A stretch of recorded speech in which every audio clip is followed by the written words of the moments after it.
Qual que é a importância do José Saramago para a literatura de língua portuguesa e no mundo como um todo? Bom, primeiramente o José Saramago foi o primeiro escritor que ganhou o Prêmio Nobel, e isso deu uma grande vista, uma grande repercussão da língua portuguesa para o mundo inteiro. E tanto que Harold Bloom conhece a obra de José Saramago, sobretudo pelo Prêmio Nobel, sobretudo pelos estudos feitos em torno da obra de Saramago, mas além disso, Saramago soube, talvez não melhor do que ninguém, mas teve uma grande inteligência para perceber que a linguagem, a língua portuguesa tem uma infinidade de sentidos, uma infinidade de possibilidades rítmicas, semânticas, e isso acabou apresentando ao leitor, tanto em língua portuguesa quanto as traduções que também ocorreram, perceber essa mágica da língua portuguesa. E o que representa o desafio de ler Saramago hoje para o estudante do ensino médio? Olha, Saramago só parece difícil. E parece difícil só por conta dessa questão da linguagem, da pontuação que não existe, como se isso fosse grande coisa, como se os pontos de exclamação e interrogação estivessem aí em nosso discurso certinho. Mas é apenas o primeiro livro. Ao começar a ler, começar a entender o mecanismo, o jogo que José Saramago intenta para o leitor, e entrando nesse jogo com o narrador, aí fica fácil, aí todos os livros vão andando como um rio de palavras, que é o que ele queria fazer. Então, inclusive um aluno de ensino médio tem essa capacidade, tem essa possibilidade de entendimento de José Saramago, sem a menor dúvida. O que só precisa ter é este impulso inicial, este primeiro livro vencido, de conquistado o desafio de enfrentar esse primeiro livro. O Saramago é um escritor que ele tem como marca principal a oralidade que ele transferiu para a escrita. Assim, você tem uma dica para quem pegou Saramago a primeira vez, se deparou com aquela página gigantesca, um parágrafo que tem 2 páginas e não conseguiu entender nada? A melhor coisa são 2 conselhos que ele próprio dava. O primeiro é ele deu, inclusive fala numa crônica, que ele falou para um colega que não entendia o que ele escrevia, que o Saramago falou para ler 2 vezes. E isso existe há muito tempo, não só na literatura de José Saramago, mas inclusive na do Guimarães Rosa, que fala justamente que na segunda leitura é que nós vamos entender tudo. Tudo não no sentido que é possível, mas nós vamos entender muito mais do que nesta primeira leitura.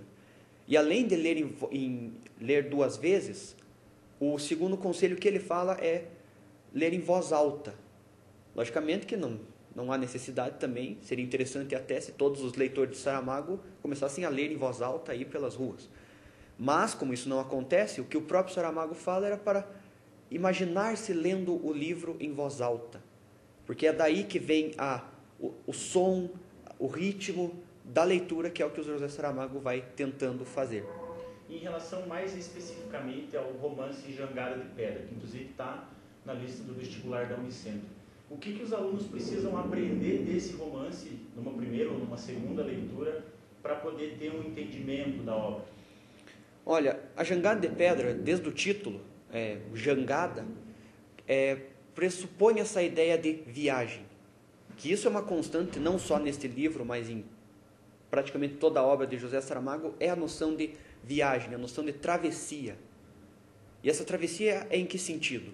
No caso da Jangada de Pedra, é uma travessia metafórica da Península Ibérica, singrando os mares atlânticos como as caravelas quinhentistas.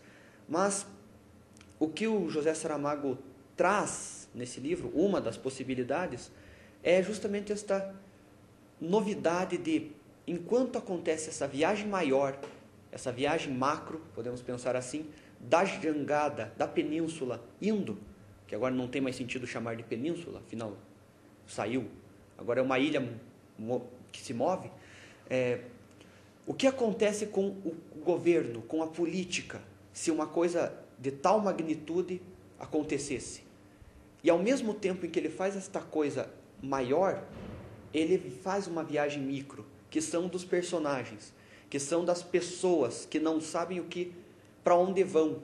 Afinal de contas, a jangada está indo mar adentro e eles estão tentando se movimentar ali naquele pedacinho de terra que é Portugal e Espanha, indo para algum lugar. E então é isso que José Saramago vai costurar, vai casar entre o grande e o pequeno, que vai se construir esse livro todo. E a gente pode perceber que nessa metáfora do desprendimento da Península Ibérica também tem uma crítica severa à União Europeia, né? Como é que isso se apresenta na obra? Olha, não, para além do mais evidente, porque a viagem da Península vai em linha reta, como se em direção aos Estados Unidos, vai bater de frente com os Açores, de por acaso faz o contorno dos Açores e desce até ficar entre a América do Sul e a África, aí ainda começa a girar e ficar praticamente no mesmo molde da América do Sul e da África. Então, justamente para simbolizar uma metáfora da similaridade entre a Península Ibérica e suas ex-colônias, atuais parceiras de língua e de cultura, em similaridades culturais, da América do Sul e da África.